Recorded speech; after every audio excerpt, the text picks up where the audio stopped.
Baik, bismillahirrahmanirrahim. Assalamualaikum warahmatullahi wabarakatuh. Di sini saya akan melanjutkan presentasi ulang makalah dari kelompok 6, yaitu makalah dari saudara M. Rizky Ramadan yang mana berjudul Konsep Pendidikan menurut Quran Surah An-Nahl ayat 125 sampai 128. Yang pertama itu saya bacakan ayatnya. A'udzu billahi minasyaitonir rajim. Bismillahirrahmanirrahim. Ud'u ila sabili rabbika bil hikmati wal mau'izatil hasanati wajadilhum billati hiya ahsan. Inna rabbaka huwa a'lamu bima dhalla an sabilihi wa huwa a'lamu bil muhtadin.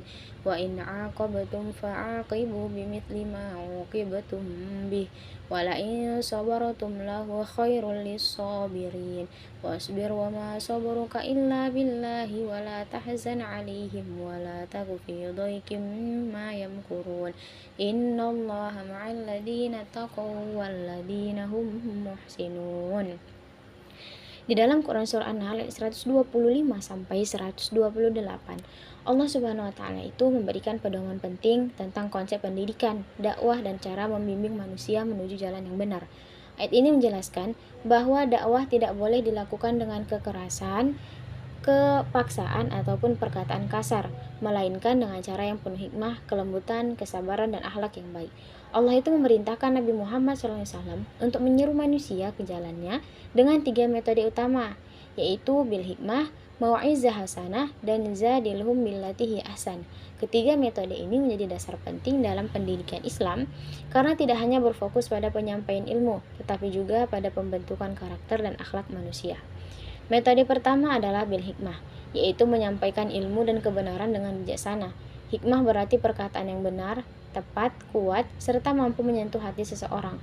Dalam tafsir dijelaskan bahwa hikmah bukan hanya sekedar kecerdasan berbicara, tetapi juga kemampuan memahami kondisi orang yang diajak berbicara sehingga pesan yang disampaikan dapat diterima dengan baik.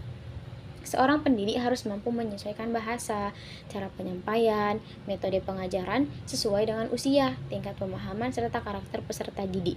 Hikmah juga terlihat dari kesesuaian antara ucapan dan perbuatan. Seorang guru nggak cukup hanya memberikan teori, tetapi juga harus menjadi teladan dalam sikap dan perilaku sehari-hari. Dalam dunia pendidikan, metode hikmah sangat penting karena peserta didik memiliki latar belakang dan kemampuan yang berbeda-beda. Oleh sebab itu, seorang pendidik harus memiliki kesabaran, kebijaksanaan, dan tanggung jawab agar proses pembelajaran berjalan efektif dan tujuan pendidikan dapat tercapai. Metode kedua itu adalah mau'izah hasanah, yaitu memberikan nasihat dan pengajaran yang baik. Nasihat yang baik bukanlah nasihat yang disampaikan dengan kemarahan atau kata-kata yang menyakitkan, melainkan dengan kelembutan, kasih sayang, dan tutur kata yang menenangkan hati. Dalam pendidikan, metode ini mengajarkan bahwa seorang guru harus mampu menciptakan suasana belajar yang nyaman sehingga peserta didik merasa dihargai dan termotivasi untuk menjadi lebih baik. Nasihat yang baik juga harus diberikan pada waktu yang tepat, menggunakan bahasa yang mudah dipahami dan tidak mempermalukan peserta didik di depan orang lain. Selain itu, keteladanan menjadi bagian penting dari mau'izah hasanah karena peserta didik lebih mudah meniru tindakan dibanding hanya mendengar perkataan. Rasulullah SAW merupakan teladan terbaik dalam memberikan nasihat. Beliau selalu berbicara dengan lemah lembut, penuh kasih sayang, dan tidak pernah menyakiti hati orang lain. Dengan cara inilah banyak orang akhirnya menerima ajaran Islam dengan hati terbuka. Metode ketiga itu adalah zadilhum billati hiya ahsan, yaitu berdialog atau berdebat dengan cara yang paling baik. Islam itu nggak ngelarang adanya diskusi atau perbedaan pendapat, tetapi mengajarkan agar semua itu dilakukan dengan adab dan etika yang baik. Dalam perdebatan, seseorang tidak boleh menghina, merendahkan atau memaksakan kehendaknya kepada orang lain.